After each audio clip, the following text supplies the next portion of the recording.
తాకట్టులో ఉన్న బంగారాన్ని విడిపించి ఆ రోజు ఆన్లైన్ రేటుకే మేము కొంటాం. Sharma gold company.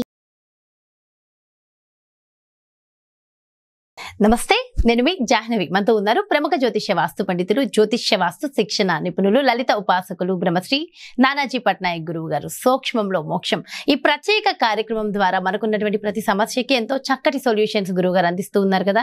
అయితే మీరు అడిగిన ప్రశ్నల్లో నుంచి గురువు గారు ఒక ప్రశ్న అడిగి తెలుసుకుందాం. నమస్కారం గురువు గారు. శ్రీమాత్రే నమః.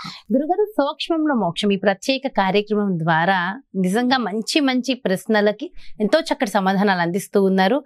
చాలా మంది చాలా రకాల ప్రశ్నలు పంపించున్నారు. అండ్ పర్సనల్ గా మీకు థ్యాంక్ యూ కూడా చెప్పమన్నారు గురువు గారు. Thank you so much. అమ్మవారికి థ్యాంక్స్. అందరి తరపున అయితే అనేక రకాల ప్రశ్నలు వచ్చాయి. అందులో ముఖ్యంగా ఒక ప్రశ్న చాలా ఇంట్రెస్టింగ్ గా, చాలా ప్రతి ఒక్కరికి అవసరం, చాలా మంది ఫేస్ చేస్తున్నటువంటిది. అన్ని ఇంపార్టెంట్, బట్ ఇది కూడా ఇంపార్టెంట్. ఆ ప్రశ్న ఏంటంటే, దేవుని గదిలోకి ఓకే పూజ చేస్తున్నప్పుడు జనరల్ గా కూడా దేవుని గదిలోకి ఒక్కొక్కసారి బల్లి వస్తూ వెళ్తూ ఉందంట. బల్లి చాలా మంది జరుగుతూ ఉంటుంది. అయితే ఈ బల్లి దేవుని గదిలోకి రావడం అనేది శుభమా అశుభమా? ఇది దేనికి సంకేతం? తప్పకుండా అమ్మా, మనకి శాస్త్రాల్లో బల్లికంటూ శాస్త్రం ఉంది. బల్లి పలానా ప్రదేశాల్లో పడితే ఒక శాస్త్రం ఉంది. ఇంట్లో గృహంలో పూజా మందిరంలోకి బల్లి వచ్చినప్పుడు దాని ప్రభావం కూడా ఉంటుంది. అయితే ఆ పూజా మందిరం ఎక్కడ ఉంది అనేటువంటిది చూసుకోవాలి ఒకటి. అయితే దాని ప్రభావం మంచా చెడా అంటే మనకి శాస్త్రాల్లో చెప్పినటువంటిది. వాస్తులో ఒక్కొక్క జోన్కి 16 జోన్లకి 16 డిఫరెంట్ విషయాలు చెప్పారు. ఏ జోన్కి ఏ దేవతా స్వరూపాలు ఉంటారు, అక్కడ ఉండేటువంటి దోషమా లేకపోతే బాగుంటే అలా ఉంటుంది అనేటువంటిది మనం గత చాలా వీడియోలో చెప్పుకున్నాం. అయితే ఈ బల్లి విషయం దగ్గరికి వచ్చేసరికి మనకి శాస్త్రాల్లో చెప్పినటువంటిది ఏమిటి అంటే, బల్లి అనేటువంటిది కాలస్వరూపంగా చెప్తూ ఉంటారు. అందుకే మీరు గమనించండి, ఎవరైనా ఏదైనా అన్నప్పుడు బల్లి చప్పుడు చేస్తుంది, సత్యం అంటారు. బల్లి శకునం అంటారు. బల్లి చప్పుడు చేసింది నిజమే జరుగుతుంది అంటారు.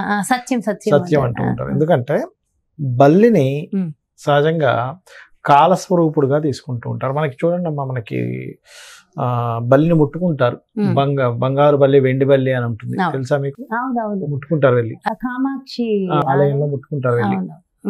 ఎందుకు బల్లిని చేసి ఎందుకు ముట్టుకున్నారంటే దానికి ఒక శాస్త్రం ఉంది అనేది మనం అర్థం చేసుకోవాలి. అయితే ఎప్పుడైనా సరే పూజా గదిలోకి బల్లి వచ్చినప్పుడు సర్వసాధారణంగా అందరూ చేసేది అయ్యో ఇక్కడ పూజ చేస్తుంటే ఇక్కడ వచ్చింది అని చిన్న భయం ఉంటుంది వాళ్ళకి, తీసేసేయండి. అంటే దాని అర్థం ఏమిటో చెప్తానండి. ఈశాన్యంలో పూజ గది ఉందనుకోండి, ఎవరికైనా గుర్తుపెట్టుకోండి. సర్వసాధారణంగా పూజ గదిని మొట్టమొదటి ప్రియారిటీ ఎక్కడ ఇమ్మన్నారు శాస్త్రంలో అంటే ఈశాన్యే దేవతా గృహ.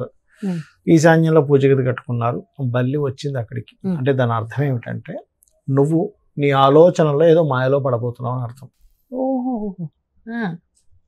అంతేనమ్మా.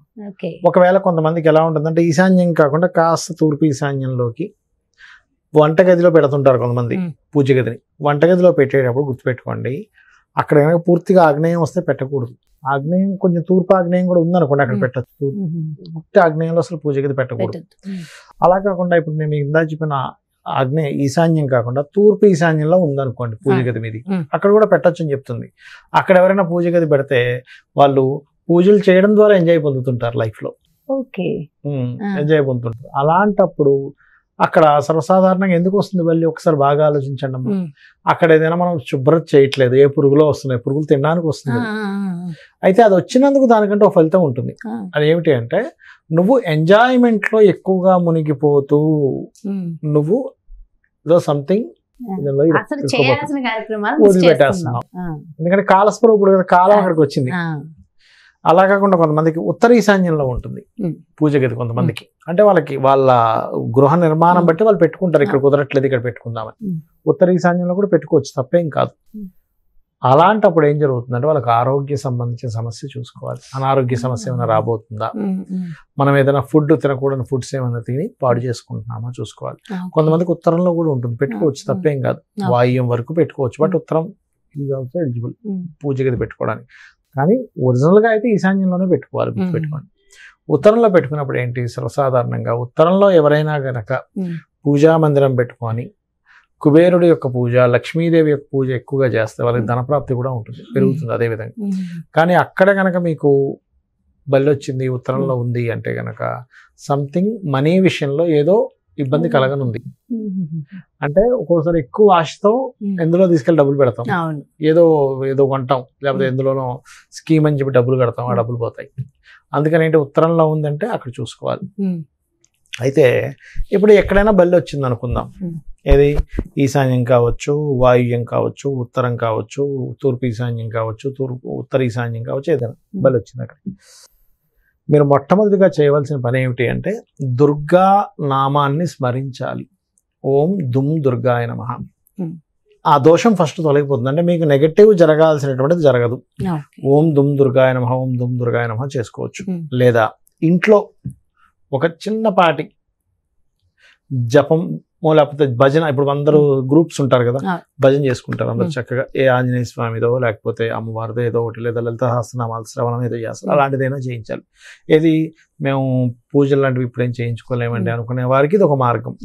లేదంటే మేము ఎలాగో ఈ మధ్యకాలంలో ఒక హోమం చేయించుకుందాం అనుకుంటున్నాం ఇంట్లో, అలాంటప్పుడు ఏదైనా ఒక చక్కగా సుదర్శన హోమము, చండీ హోమము, ఆ స్వామివారికి అమ్మవారికి, కొంతమందికి అభిషేక ప్రియులు ఉంటారు, కొంతమంది అభిషేకం అంటే ఇష్టం, అలాంటప్పుడు అభిషేకం చేసుకోవడము, ఇటువంటివి చేసుకుంటే కూడా వాళ్ళకి దోషం అనేటువంటి తగ్గుతుంది.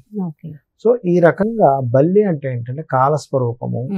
ఆ తత్ సంబంధించినటువంటి విషయంలో నువ్వు కాలంలో నెక్స్ట్ నీకు ఫ్యూచర్లో ఏదో సంథింగ్ రాంగ్ స్టెప్ వెయ్యబోతున్నావు, జాగ్రత్తని సూచిస్తుంది. అంటే ఒక మాయని నువ్వు కమ్మనుంది అని అర్థం. ఎందుకంటే పూజా మందిరం అంటే ఏంటి, నీకు ఒక మార్గదర్శనం ఇచ్చేటువంటి దేవతా మందిరం. నువ్వు రోజు పూజ చేసుకుంటున్నావు కాబట్టి అక్కడ కూర్చున్నప్పుడు చెప్పుకుంటావు నీ బాధలు, ఏవో ఇబ్బందులు అవుతున్నాయనో లేట్ అవుతున్నాయో చెప్పుకొని స్వామివారికి పూజ చేసుకుంటాం. అక్కడికి రాహు ఎంటర్ అయినట్టు, రాహు కేతు సంబంధంగా చెప్తారు బలిని. అయితే కాలస్వరూపుడు కదా, రాహు కింద ఎక్కువ చెప్తారు. అప్పుడు ఏంటి, వాళ్ళకి సంథింగ్ ఈజ్ గోయింగ్ రాంగ్, అంటే నీ ఇమాజినేషన్స్ లోని ఏదో సంథింగ్ రాంగ్ చేయబోతున్నావు అనేటువంటి అర్థం చేసుకోవాలి. అదే ఓకే. అంటే ఇంట్లోకి, అంటే దేవుని మందిరంలోకి కాకుండా ఇంట్లోకి వచ్చినా కూడా దానికి కూడా ఒక ఫలితం ఉంటుంది. అంటే ఒకటమ్మా, ఇప్పుడు మనము మొత్తం ఆక్యుపై చేసుకుని బిల్డింగ్ కట్టేసుకుంటున్నాము, అవి మరి ఎక్కడ బతకాలి, ఎక్కడో దగ్గర ఇంట్లో వచ్చి బతుకుతాయి కదా, వాటిని దూషించడం అసలు కానీ కాదు.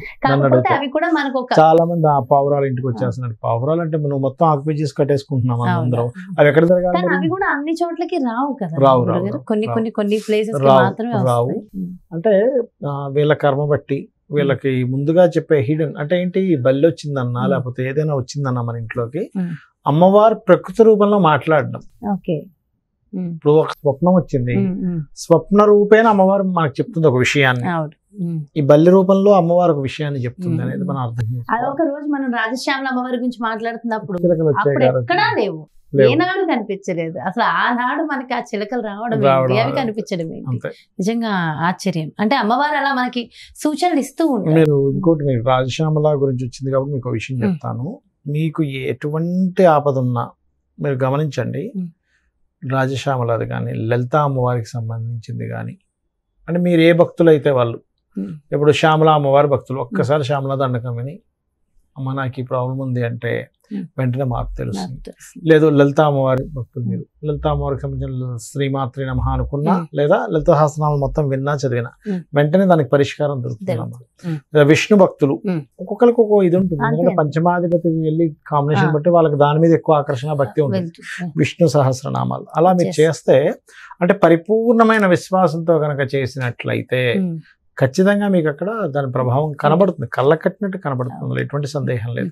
అయితే గురుగారు, ఇప్పుడు పూజా మందిరంలో బల్లి వచ్చినప్పుడు ఒక్కొక్క ప్లేస్ కి ఒక్కొక్క సైన్ అని చెప్పాం కదా, దానికి రెమెడీస్ ఏమైనా ఉంటాయా? అది ఇప్పుడు నేను చెప్పినట్టుగా లలిత గాని ఇందాక చెప్పాను కదా, ఏదైనా గ్రూప్ ఆఫ్ దీంతో గ్రూప్ ఆఫ్ చండీ యాగం చేసుకోవడం, లేకపోతే అందరూ భజన చేసుకుంటారు, అలాంటిది ఏదైనా భగవత్ సంబంధించిన భజన ఏదైనా ఇంట్లో చేయడం కానీ, లేదంటే అంతమంది మాకు అంత గ్రూప్ లేదు అని అనుకునేటువంటి వారు చక్కగా అక్కడ శుభ్రం చేసి కొంచెం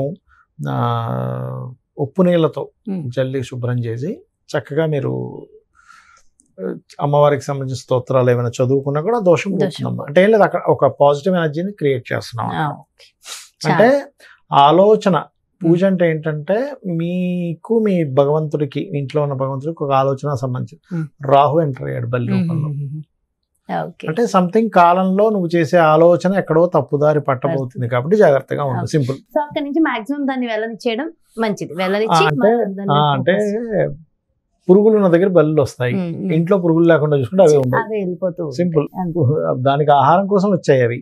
చాలా చాలా మంచి విషయాన్ని అందరికి చక్కటి విషయ పరిజ్ఞానాన్ని ఇచ్చారు గురుగారు. Thank you so much. నమస్కారం. శ్రీమాత్రే నమః. చూసారు కదండి, మరి చాలా మంది ఉన్నటువంటి ఈ ప్రశ్నకి సమాధానం వచ్చింది కదా. మరి దేవుని మందిరంలో బలి ఉన్నప్పుడు ఏం చేయాలి, దేనికి సూచన, దానికి మనం పాటించవలసిన రెమెడీ గురువుగారు ఎంతో చక్కగా ఎక్స్ప్లెయిన్ చేశారు కదా.